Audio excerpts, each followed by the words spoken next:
ఓం మహాగణాధిపతయే నమః. ఓం గురుభ్యో నమః. ఓం శ్రీమాత్రే నమః. పరమేశ్వర స్వరూపమైనటువంటి జ్యోతిష, వాస్తు మరియు ఇతర అనేకమైనటువంటి శాస్త్రములను మనకు అందించినటువంటి మహర్షులకి నమస్కారం. హయగ్రీవ హయగ్రీవ హయగ్రీవేతి యో వధేత్తస్య నిస్సరతే వాణీ జహ్నుకన్యా ప్రవాహవత్. అరుణాం కరుణాతరంగితాక్షీం ధృతపాశాంకుశపుష్పబాణచాపాం అనిమాదిభిరావృతాం మయూకైః అహమిత్యేవ విభావయే భవానీం. శ్రీమాత్రే నమః. ప్రేక్షకులకి ఆ లలితాంబిక అమ్మవారి యొక్క అనుగ్రహం పరిపూర్ణంగా కలగాలని మనస్ఫూర్తిగా కోరుకుంటూ మనం ఈరోజు చెప్పుకోబోయేటువంటి టాపిక్ ఏమిటి అని చెప్పి చూసుకున్నట్లయితే, శుక్రగ్రహము ప్రతి ఒక్కరికి కూడా ఒక్కొక్క గ్రహము ఒక్కొక్క ఫలితం ఇస్తుంది. శుక్రుడు ధనానికి, సుఖానికి, వివాహానికి, లగ్జరీగా ఉండేటువంటి విషయాలకి కారకుడు. కాబట్టి మీకు గనక శుక్రగ్రహ అనుగ్రహం కావాలి, ప్రతి ఒక్కరూ కోరుకుంటారు శుక్రగ్రహ అనుగ్రహం కావాలండి, నాకు శుక్రమహర్దశ నడుస్తుందంటే ఓ మంచి దశ అనుకుంటారు. కానీ ఆ శుక్రదశ ఒక్కోసారి కొంతమందికి యోగించదు, కొంతమందికి యోగిస్తుంది. ఇప్పుడు ఆ శుక్రుడు యోగించాలంటే ఏం చేయాలి, ఏ దేవతారాధన ఎలా చేసుకోవాలి, అదేవిధంగా మీ లగ్నం నుంచి శుక్రుడు ఎన్నో అధిపతి అవుతాడు, ఎన్నో అధిపతి అయినందుకు ఎటువంటి ఫలితాలు ఇస్తాడు, అదేవిధంగా మీకు శుక్రుడు ఫలానా గ్రహంతో కలిసినప్పుడు ఎటువంటి ఫలితాలు వస్తాయి. శుక్రుడు సహజంగానే వివాహ, భార్యాకారకుడు, ధనకారకుడు అని చెప్పుకున్నాం. కాబట్టి దీనికి సంబంధించినటువంటి పూర్తి వివరణ మనం ఈ యొక్క వీడియోలో చూద్దాం. అయితే ఈ విషయాలు ఏవైతే ఉన్నాయో చెప్తుంది నేనైనప్పటికీ కూడా చెప్పేస్తుంది సాక్షాత్ లలిత అమ్మవారిగా భావిస్తూ ఒక్కొక్క లగ్నము, లగ్నం తెలియని వారి రాశి నుంచి మనం చూసుకుందాం. సింహలగ్నము, సింహరాశి. లగ్నం తెలిస్తే లగ్నం నుంచి చూసుకోండి, లగ్నం తెలియని వారి రాశి నుంచి చూసుకోవచ్చు. అయితే ఇక్కడ మీకు శుక్రుడు బాగున్నాడు అంటే అన్నదమ్ముల నుంచి సఖ్యత, జాబ్లో వెళ్ళిన ప్రతి జాబ్కి ఇంటర్వ్యూలో వెంటనే ఫస్ట్ టైమే సెలెక్ట్ అవ్వడము, జాబ్లో మంచి ఎదుగుదల అనేటువంటి శుక్రుడు ఇస్తాడు మీకు.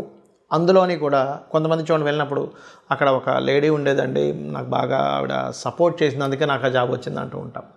అంటే ఇంటర్వ్యూలో కావచ్చు, జాబ్లో కావచ్చు. కానీ ఒక్కొక్కసారి ఏమవుతుంటుందంటే, ఇక్కడ ఇదే శుక్రుడు కనుక పాడైతే ఏ జాబ్కి వెళ్ళినా 2 రోజుల కంటే ఎక్కువ రోజులు ఉంటారు. అంటే ఒక నెల, 2 నెలలు మారిపోవడం జరుగుతూ ఉంటుంది. అంటే మీ యొక్క జాబ్ని, సిబ్లింగ్స్ని, మీ యొక్క కమ్యూనికేషన్స్ని రూల్ చేసేటువంటి గ్రహం మీకు ఇక్కడ శుక్రుడు అవుతాడు. ఇదే శుక్రుడు బాగున్నాడు, మీడియేటింగ్ ద్వారా డబ్బులు వస్తాయండి. ఇదే శుక్రుడు బాగున్నాడు, జాబ్లో ఉన్నత పదవులకు వెళ్తూ డబ్బులు వస్తాయి.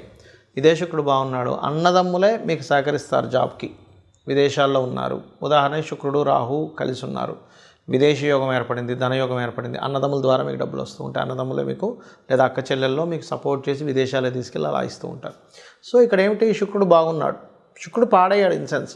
అప్పుడు ఏమవుతుంది, చిన్న చిన్న విషయాలకు చేస్తున్న జాబ్లో మిస్కమ్యూనికేషన్స్ రావడం, అలాగే ఏదైనా సంతకం పెట్టారు, దాని ద్వారా మీరు అగ్రిమెంట్ చూసుకోకుండా సంతకం పెట్టడం వల్ల, అంటే శుక్రుడు పాడయ్యాడు, మీరు అగ్రిమెంట్ చేసేటప్పుడు చూసుకొని చేయాలి. జాబ్ విషయంలో, అత్తగారి విషయంలో కూడా ఇబ్బంది వస్తుందండి శుక్రుడు పాడితే. అయితే దానికి చంద్రుడు కూడా పాడవ్వాలి, అత్తగారి విషయంలో ఇబ్బందులు వస్తున్నాయండి. సో ఇవి ఖచ్చితంగా చూసుకోవాలి. అయితే ఇక్కడ సింహానికి పర్టికులర్గా 3 మరియు 10వ అధిపతి అయినందుకు పర్టికులర్గా ఇక్కడ 3వ స్థానాధిపతి, 3లో ఉండే గ్రహాలు, 10లో ఉండే గ్రహాలు దీని ప్రభావం చూపిస్తుంటాయి శుక్రమహర్దశలు వచ్చినప్పుడు. అయితే ఎప్పుడు కూడా డైరెక్ట్గా శుక్రదశే రావాలని రూల్ లేదు. శుక్రుడితో కలిసి ఉన్నటువంటి గ్రహం యొక్క దశ వచ్చినా సరే శుక్ర ఫలితాలు వస్తాయి. ఆ శుక్రుడు బాగున్నాడు, అప్పుడు మీరేమనుకోవచ్చు, ఓకే నేను ప్లేస్ మారితే ఉద్యోగంలో రాణిస్తాను, ఇది బాగున్నాడు. బాగోలేడు, ఆ గ్రహానికి సంబంధించిన దానము, మంత్రము చేసుకుంటూ ఉంటే నేను రాణిస్తాను అనుకుంటూ మీరు దత్తాత్రేయుడి యొక్క ఆరాధన, జయ గురుదత్త, శ్రీ గురుదత్త అని అనుకుంటూ శుక్రుడికి సంబంధించినటువంటి అష్టోత్తరాలు లేదా లక్ష్మీదేవి యొక్క ఆరాధన మరియు లలితా సహస్రనామాలు చేయండి, అన్ని విధాలు బాగుంటుంది. చాలామందికి శుక్ర సంబంధించినటువంటి మహాదశలు వచ్చినప్పుడు యోగించదు. ఎందుకు యోగించదో కూడా చెప్తా ఇప్పుడు నేను మీకు. శుక్రుడు గుర్తుపెట్టుకోండి, శుక్ర రాసుల్లో ఏదైనా పాపగ్రహాలు ఉన్నా, చాలా ఇన్డెప్త్ సంబంధించిన విషయం ఇది. శుక్ర రాసుల్లో పాపగ్రహాలున్నా, శుక్రుడిని పాపగ్రహాలతో కలిసిన శుక్రదశ యోగించదు. అప్పుడు మనం ఏం చేయాలి అంటే చాలా సింపుల్. ఏ గ్రహాల ద్వారా అయితే ఆ యొక్క రాసులు ప్రభావితమయ్యాయో ఆ గ్రహాలకు సంబంధించినటువంటి దానము లేదా దేవతారాధన చేసుకోవాలి, గుర్తుపెట్టుకోండి. ఇప్పుడు ఎలాగండి ఇది ఎందుకు ఇలా పనిచేస్తుంది అంటే చిన్న ఎగ్జాంపుల్ చెప్తా చూడండి. మీకు ఒక అబ్బాయో అమ్మాయో ఉన్నారు, వాళ్ళని తీసుకెళ్ళి హాస్టల్లో వేశారు. హాస్టల్లో వేసి చదువుకునే సమయంలో హాస్టల్లో ఉండేటువంటి రూమ్మేట్స్ కనుక కరెక్ట్ పర్సన్స్ అనుకోండి, ఇంకా బాగా చదువుతాడు, అమ్మాయి కావచ్చు అబ్బాయి కావచ్చు. అదే హాస్టల్లో రూమ్మేట్స్ ఉన్నటువంటి వాళ్ళు కనుక ఈ అబ్బాయి యొక్క చదువుని కాన్సన్ట్రేషన్ పక్క తెప్పించేలాగా ఉన్నారనుకోండి, అప్పుడు పరిస్థితి ఏంటి? ఈ అబ్బాయి చదువు మీద, అమ్మాయి కావచ్చు అబ్బాయి కావచ్చు చదువు మీద కాన్సన్ట్రేషన్ పక్కకు పోతుంది. అలాగే గ్రహాలు ఎప్పుడు కూడా ఆ శుక్రరాశుల్లో ఉండేటువంటి గ్రహాలు ఏమిటో చెక్ చేసుకోవాలి, శుక్రుడితో ఉండేటువంటి గ్రహాలు ఏంటో చెక్ చేసుకోవాలి. దాన్నే PAC అంటారు, అంటే ప్లేస్మెంట్, ఆస్పెక్ట్ అండ్ కంజంక్షన్. ఇది చాలా ముఖ్యమైనటువంటిది. అలాగే శుక్రుడితో కొన్ని గ్రహాలు కలిసి ఉంటాయని మనం చెప్పుకున్నాం, దానివల్ల కూడా ఫలితాలు వస్తాయని చెప్పుకున్నాం. ఉదాహరణకి శుక్రుడితో రవి ఉన్నాడు అనుకోండి, కంబస్ట్ అయ్యాడు. ఉదాహరణకి రవితో శుక్రుడు, అప్పుడు ఏమైపోతుంది? శుక్రదశ రాగానే అన్ని స్ట్రక్ అయిపోతూ ఉంటాయి. అలా కాకుండా కంబస్ట్ అవ్వలేదు కానీ కలిసి ఉన్నారు, అంటే 8 డిగ్రీలు దాటి ఉన్నారు. అప్పుడేమవుతుంది? శుక్రదశ వచ్చినప్పటి నుంచే రాజకీయంగా వెళ్ళడం కానీ, అధికారికంగా వెళ్ళడం కానీ, సంతానం మూలంగా గ్రోత్ అవ్వడం కానీ, గవర్నమెంట్ రిలేటెడ్ సంబంధించిన ధనయోగాలు కానీ జరుగుతూ ఉంటాయి. అదే శుక్రుడు చంద్రుడితో కలిసి ఉన్నాడు, అప్పుడేంటి? కళారంగ సంబంధంగా వెళ్ళడం, మాటిమాటికి మార్పులు, అంటే ఒకే దగ్గర ఉంటే మీకు యోగించదని మీరు అర్థం చేసుకోవాలి. శుక్రుడు రాహుతో ఉన్నాడు అనుకోండి, అప్పుడు విదేశీ సంబంధంగా ఆన్లైన్ రిలేటెడ్ మూలంగా ధనయోగం వస్తుంది. అయితే ఇక్కడ ఏంటంటే ఆ శుక్రుడు రాహు ఉన్నటువంటి ప్రదేశంలో ఇంకేదైనా పాపగ్రహం ఉందా ఈజ్ మోస్ట్ ఇంపార్టెంట్. అదేవిధంగా శుక్రుడు కేతు ఉంటే కనుక లక్ష్మీ గణపతి ఆరాధన చేసుకుంటూ కేతుగ్రహం దగ్గర శుక్రగ్రహం దగ్గర దీపారాధన చేసుకుంటే యోగిస్తుంది. కాకపోతే శుక్రకేతు కాంబినేషన్ అనేటువంటిది ఆధ్యాత్మికంగా వెళ్ళేటువంటి వారికి, అంటే పౌరహిత్యం చేసేటువంటి వారికి ఇబ్బంది ఉండదు. వాళ్ళకి ఆ రూపంలో డబ్బులు అనేటువంటివి వస్తూ ఉంటాయి. సాఫ్ట్వేర్ రిలేటెడ్ సంబంధంగా కూడా ధనయోగం రావడం జరుగుతూ ఉంటుంది. అదే శుక్రుడు బుధుడు కలిసి ఉన్నాడు, వ్యాపారం మూలంగా ధనయోగం. అయితే ఇక్కడ బాగా అర్థం చేసుకోండి, శుక్ర బుధులు కలిసి ఉన్నంత మాత్రాన్ని వ్యాపారం అని వెళ్ళకండి. శుక్ర రాశుల్లో ఉండే గ్రహాలేంటి, బుధ రాశుల్లో ఉండే గ్రహాలేంటి? ఉట్టి శుక్ర బుధులే ఉన్నారా, ఇంకేదైనా గ్రహం కలిసి ఉందా? ఎందుకంటే ఇప్పుడు శుక్రుడు బుధుడు కుజుడు కలిసి ఉన్నాడు, అప్పుడేమవుతుంది? వ్యాపారంలోకి వెళ్ళడం ద్వారా ఘర్షణలు వస్తూ ఉంటాయి. చాలా ఇంపార్టెంట్ ఇది, ఎందుకంటే ఒక ప్లానెట్ ఒక రిజల్ట్ ఇస్తుంది అన్నప్పుడు అది ఇంకా ఏ ప్లానెట్తో కలిసి ఉంది, అది ఏమి ఇవ్వబోతుంది, ఒక వ్యక్తి ఒక దాంట్లోకి అడుగు పెడుతున్నాడు అన్నప్పుడు ఆ అడుగు పెట్టినప్పుడు జరిగేటువంటి ఫలితాలు ఏమిటి, ఎలా ఉంటాయి అనేటువంటిది చాలా క్లీన్గా అబ్జర్వ్ చేయాలి. అదేవిధంగా మరొకటి ఏంటంటే శుక్ర శని కాంబినేషన్ ఉంది, పురుష జాతకం అనుకోండి. ఇది ఉదాహరణకి ఖచ్చితంగా వారికి వచ్చేటువంటి భార్య ఎవరైతే ఉన్నారో తను కూడా జాబ్ చేస్తుందని చెప్పొచ్చు. అలా కాకుండా కేతు కూడా కలిసినాడు, జాబ్ చేయదు.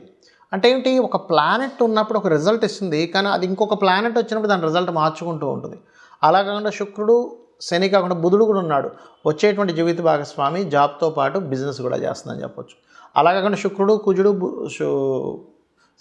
మన శని ఉన్నారు, అప్పుడేంటి? వచ్చేటువంటి జీవిత భాగస్వామి కాస్త అగ్రెసివ్గా ఉంటుంది, స్ట్రైట్ ఫార్వర్డ్నెస్గా ఉంటుందని చెప్పొచ్చు. అంటే ఏంటి? శుక్రుడు వల్ల మనం వచ్చేటువంటి జీవిత భాగస్వామి ఎలా ఉంటుంది, తను ఏం చేస్తుంది, తన యొక్క స్వభావం ఏమిటి, తను వచ్చినప్పటి నుంచి వీళ్ళకు ఉండేటువంటి లైఫ్లో ఎటువంటి చేంజెస్ ఉంటాయి. ఒకవేళ ఏదైనా దోషం ఉన్నట్లయితే ఇది వివాహానికి కూడా చూపిస్తుందని చెప్పుకున్నాం మనం.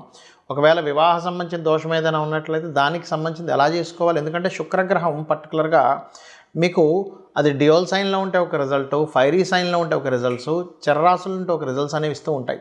శుక్రుడు అబ్జర్వ్ చేసే వివాహ జీవితం ఎలా ఉంటుందో చెప్పొచ్చు. సప్తమ స్థానాన్ని 12వ స్థానాన్ని అబ్జర్వ్ చేసుకొని ఎటువంటి ఫలితాలు వస్తాయి. ఒకవేళ శుక్రుడు గురువుతో ఉన్నాడు, గైడింగ్ నేచర్ ఉండే జీవిత భాగస్వామి వస్తుంది. అంటే ఏంటి? తను ప్రతిదీ చూసుకుంటూ ఉంటుంది. ఆ రకంగా ఏంటంటే మనం అసలు శుక్రుడు ఉండేటువంటి స్థితి ఏమిటో అనేటువంటి చూసుకోవాలి. కుజుడితో ఉన్నాడు, ఫైరీ నేచర్. అలా ఒక్కొక్క దాన్ని బట్టి ఇప్పుడు అదే కుజుడు కనుక బాగా పాడైపోయాడు, అప్పుడు ఏమవుద్ది? జీవిత భాగస్వామికి మాటిమాటికి ఏదో యాక్సిడెంట్స్ అవ్వడము, మిస్క్యారేజ్ అవ్వడము, లేకపోతే ఆపరేషన్స్ అవ్వడం, ఇట్లాంటివి జరుగుతూ ఉంటాయి. కాబట్టి ఏంటి? ఇక్కడ ఈ శుక్ర గ్రహం యొక్క ప్రభావం తగ్గాలంటే ఒకటే గుర్తుపెట్టుకోండి, శుక్రుడు ఏ గ్రహాలతో కలిసి ఉన్నాడు, ఏ పాపగ్రహాలతో కలిసి ఉన్నాడో ఆ గ్రహాలకు దీపారాధన చేయండి, ఆ గ్రహాలకు సంబంధించి దానం ఇవ్వండి. Point number 1. రెండవది, శుక్రుడు బాగా యోగించాలంటే గణపతి, లక్ష్మీ గణపతి ఆరాధన చేసుకోవాలి. లలితా సహస్రనామాల యొక్క శ్రవణము పఠనము చేయండి. అదేవిధంగా వీలైనంత మట్టుకు శక్తిదేవత ఆలయాలకు ఎక్కువగా సందర్శిస్తూ ఉండండి. మరియు గోవుకి శుక్రవారం పూట చపాతీ, అంటే నూనె వేయకుండా ఉండేటువంటి చపాతీ మీద చక్కగా తేనెను పూసి 3 చపాతీలు తీసుకుని దంచిన ముక్కలుగా చేసి శుక్రుడికి సంబంధించినటువంటి శుక్రుడు అధిష్టాన దేవత అమ్మవారి నామాలు చదువుతూ లలితాహాస నామాలు కావచ్చు, ఓం లక్ష్మీదేవి అయిన నమః అనుకుంటూ గోవుకు తినిపించండి. దీనివల్ల ఏమవుతుందంటే శుక్రుడి యొక్క అనుగ్రహం కలిగిందనుకోండి, ధనము, చక్కగా సుఖాలు, భోగాలు, భార్య ద్వారా అనుకూలత, వివాహం ద్వారా అనుకూలత కలుగుతుంది. శుక్రుడు అనుకూలించినప్పుడు ఏం జరుగుతాయంటే స్త్రీల ద్వారానే గొడవలు, వివాహం ద్వారా గొడవలు, ధనం ఎవరికైనా ఇచ్చి గొడవలు ఇవి జరుగుతూ ఉంటాయి. కాబట్టి వీటి నుంచి మీరు బయటపడాలి. ఎందుకంటే స్త్రీ శాపం కూడా శుక్రుడి ద్వారానే చూస్తాం మనం. ఇవి జరగాలంటే నిత్యము అమ్మవారి ఆరాధన చేయండి. శుక్రగ్రహం యోగిస్తుంది. తద్వారా మీ యొక్క జీవితంలో సుఖము, సంతోషము, ధనప్రాప్తి అన్నీ కూడా కలుగుతాయి. కలగాలని మనస్ఫూర్తి కోరుకుంటూ శ్రీమాత్రే నమః.